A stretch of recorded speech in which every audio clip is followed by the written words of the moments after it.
বিশ্বে যা কিছু মহান সৃষ্টি চিরকল্যাণকর, অর্ধেক তার করিয়াছে নারী, অর্ধেক তার নর। নারী ও পুরুষের সম্মিলিত প্রচেষ্টায় এই বসুন্ধরাটা এতটা সুন্দর হয়েছে।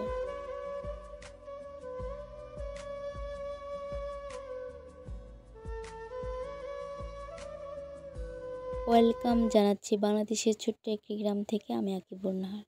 গুড মর্নিং, কেমন আছেন সবাই?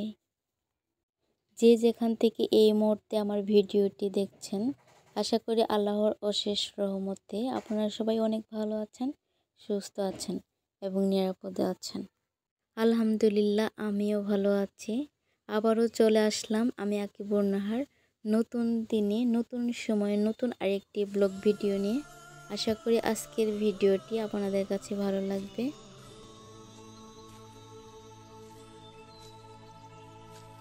আমাদের সমাজে কিন্তু অনেক পুরুষেরাই আছে যে কিনা নারীদের সম্মান দিতেই জানে না আর সম্মান দিতেও চায় না। তো এইসব পুরুষেরা কিন্তু এই কথাই বলে, নারীরা কি করে, বাড়িতে তো বসে থাকে, শুধু রান্না বান্নাই করে। তো পুরুষেরা কিন্তু সব কাজই করে, সাথে কিন্তু দেশটাকে উদ্ধার করে।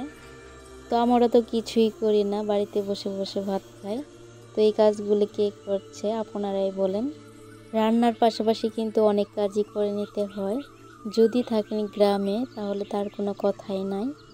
তো গ্রামে কিন্তু কাজের পরিমাণটা একটু হলেও বেশি হয়। গাছে অনেকগুলোই ঢেঁড়স ধরেছে, তো এতগুলো ঢেঁড়স রান্না করে খাওয়া তো আর সম্ভব না। এতগুলো ঢেঁড়স তো আর রান্না করে খাওয়া যাবে না। তো ঢেঁড়সের পরিমাণ বেশি হলে বাজারে বিক্রি করতে হবে। তো এটা তো ছেলেরাও বুঝবে আর মেয়েরাও বুঝবে। ঢেঁড়সের গায়ে যে কাটা হয় এটা কিন্তু অনেকটাই চুলকায়। এর জন্য কাগজ হাতে মরিয়ে ঢেঁড়স তুলছি যাতে না চুলকায়।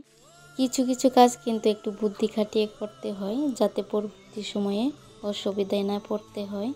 অবশ্যই বাজারে বিক্রি করলে তো গাছ থেকে উঠাতেই হবে।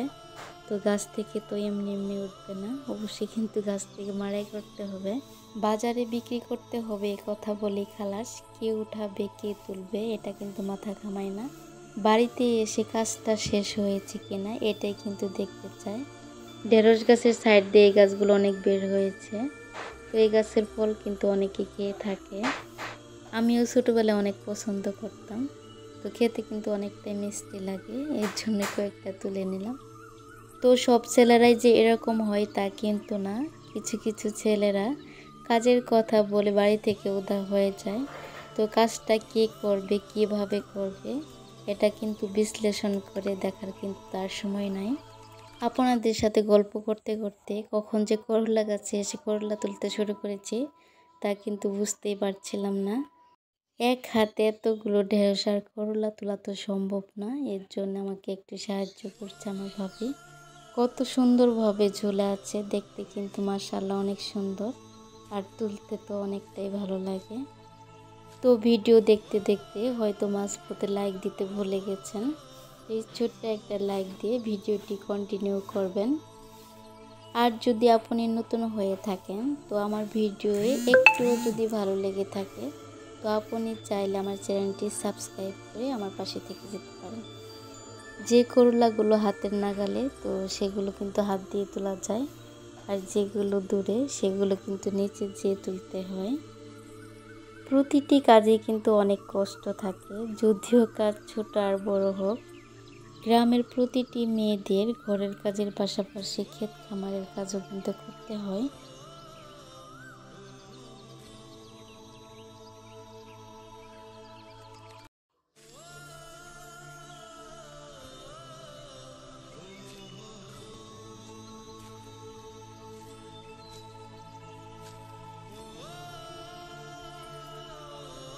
শুধু ছেলেরাই কাজ করবে আর মেয়েরা ঘরে বসে থাকবে এটা কিন্তু হয় না। তো একটু কাজ করাতে যদি হাজব্যান্ডের একটুও যদি সুবিধা হয় আর যদি একটুও যদি কষ্ট কম হয় তো স্ত্রী হিসেবে কিন্তু এটুকু দায়িত্ব পালন করতেই হবে, যেহেতু হাজব্যান্ডের সুবিধা বলে কথা। শুধু যে আমি যে এভাবে কাজ করি তা কিন্তু না। তো দেখা যায় কি গ্রামে আমার থেকেও অনেক অনেক কাজ করে থাকে, তো দেখে কিন্তু অনেকটাই অবাক লাগে। অনেক মেয়েদেরই দেখা যায় ক্ষেত খামারে কাজ করে থাকে।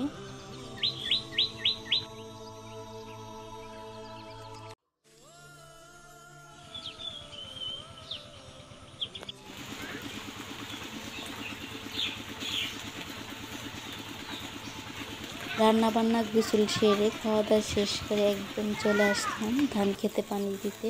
অলরেডি কিন্তু ধান পেকেও গেছে আর কাটাকাটি কিন্তু শুরু হয়ে গেছে। অল্প কিছু জমি আর কি একটু কাঁচা আছে, আর ওই খেতে একটু পানি দিব। তো সবাই কিন্তু ব্যস্ত আছে ধান কাটা ধান মাড়াই। তো এর জন্য আর কি আমি মাঝে মাঝে পানি দিয়ে থাকি। একটা কথা প্রতিদিনই বলতে চাই, বলি বলাই হয় না।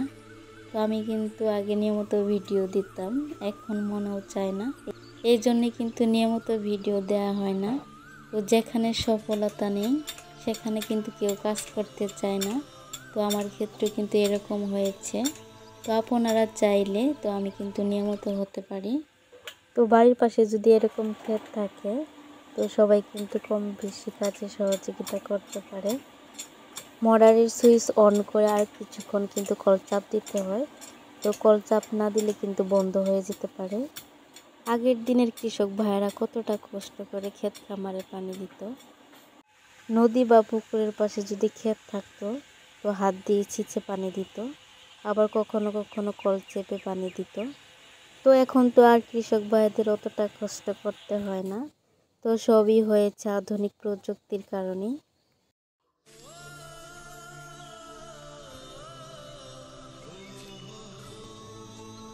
এখনও যদি ভিডিওটি দেখে থাকেন বা শুনে থাকেন তো আপনাকে জানাই অসংখ্য ধন্যবাদ এতক্ষণ ধৈর্য ধরে আমার পাশে থাকার জন্য।